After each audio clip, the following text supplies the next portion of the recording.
So Kelsey Mitchell is in Project B, and there are literally, I mean this when I say this, there are Fever fans that are like demanding that they don't offer her the max contract because she's playing in Project B. They're like, oh, she's playing in Unrivaled straight into the WNBA, straight into Project B. We gave a max contract a year ago to a player who went straight from the WNBA, got injured for half the W season, then went straight to Turkey, played the entire season in Turkey, and then finished in April and then immediately got on a flight over to the United States. We paid that player a max contract. All of these teams have for years paid max contracts to players who show up the day before training camp. Players have played 12 months of the year in women's basketball since the dawn of time. If anything, I would be more concerned if a player didn't play. I'm more concerned about Caitlin Clark not playing for 8 months a year than I am for Kelsey Mitchell. And by the way, sorry, I don't mean this. I don't mean it short term for Caitlin Clark because she's injured, and she's going to be doing the camp with Team USA in December, and then they've got another camp in March where they play some games. This year is fine. But because you don't want to overdo it, you want to get ready for the season. That's absolutely fine. But long term, if every single year Caitlin is only playing the WNBA versus a player playing 12 months, the ideal scenario is that Unrivaled isn't. She's not going to do Unrivaled, but people are saying not to pay Kelsey Mitchell because she's playing ball 12 months a year. Do you know who else is playing? Probably going to be in this league. Aaliyah Boston. Candace Parker's one of the biggest people in for Project B. There's a very good chance Aaliyah Boston plays in this league. There is genuinely a very good chance. I'd pay Aaliyah whatever the hell she wants coming out of a rookie deal. I pay Kelsey whatever she wants. Even if you're not 100% sold on Kelsey Mitchell. Okay, give her a max for 2 years. Give her a 2-year max. Instead of, maybe she wants a 4-year max. Fuck it, give her a 2-year max if you're not 100% sold. I've said this. There is one reason why you don't sign Kelsey Mitchell.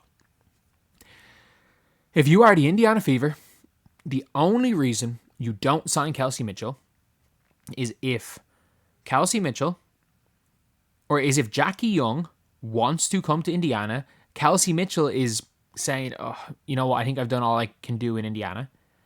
Both players get cored and both players get traded for each other. Unless that happens, you do not get rid of Kelsey Mitchell. And if Kelsey Mitchell wants to be traded, if she doesn't want to be cored and traded, I'm kid you not, you call up fucking Washington and you go, okay, you've got unlimited cap space. She's cored. You are giving us Sonia Citron and the 4th pick. That's like a trade where I'm like, cool, I'm good with that. But there are very few trades. You maybe you go to the Sparks and you go Kelsey Mitchell and a pick swap in 2027. It becomes really tricky. You have to go, or say Kelsey Plum and a pick swap. Maybe you go to Seattle and look for Don Malonga straight up. There are very few trades. And that's the level that Kelsey Mitchell has showed herself to be. I'm literally making hypothetical trades if she wants to leave. And they're Godfather offers you would have to offer to get off Kelsey Mitchell. Fans saying, they should not offer her the Supermax. And what? Let Kelsey Mitchell walk and have 10 teams in the WNBA want to sign her for a Supermax for no reason after coming off an all WNBA first team year? Who, by the way, I don't know. Kelsey Mitchell doesn't suit Stephanie White's offense. Stephanie White didn't run her offense. The reason why the Fever were good when they started bringing in all these hardship players was that Stephanie White stopped trying to run her offense. I mean that. I mean that when I say that. Stephanie White is a great motivational speaker. She's a player's coach. She gets all the players on her side. I don't think her idea of emotion offense is going to work with the Fever, and I don't think it did work. I think it failed miserably. And then she goes, we didn't really get into our offenses. We were only having to run 1 or 2 actions and react off that. Ironically, that is why the Fever won. That is why the Fever were good.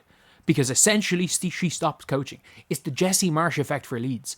If you guys don't remember, you guys don't know the story. So basically, I'm a Leeds United fan. In the 2021-2022 season, Jesse Marsh came in as a head coach, but he was there only for the second half of the season. And he couldn't implement his philosophy. So he basically just was like, I have to adapt. I have to just focus on winning these games and keeping us up. Then in the summer, I can implement my philosophy. He kept Leeds up.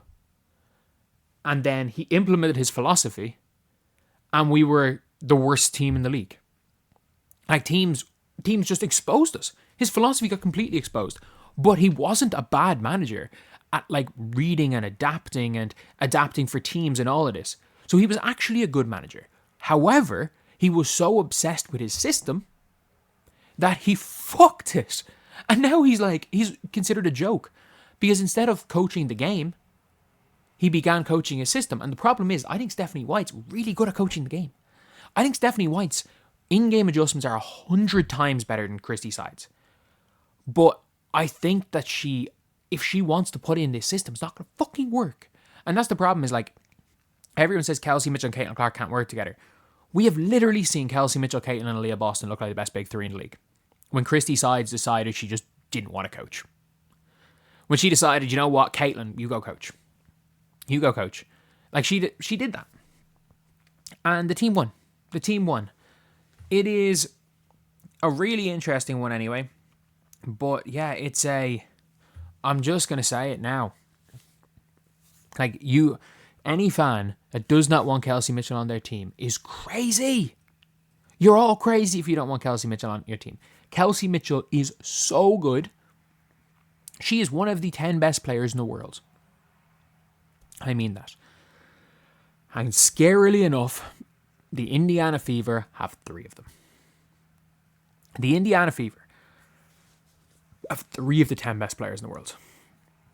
Kelsey Mitchell, Aaliyah Boston, Caitlin Clark. I'm not joking when I say this. Aaliyah Boston, as of right now, better than Jonquel Jones.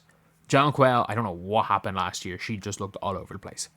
Kelsey Mitchell, as far as guards are concerned, the only two guards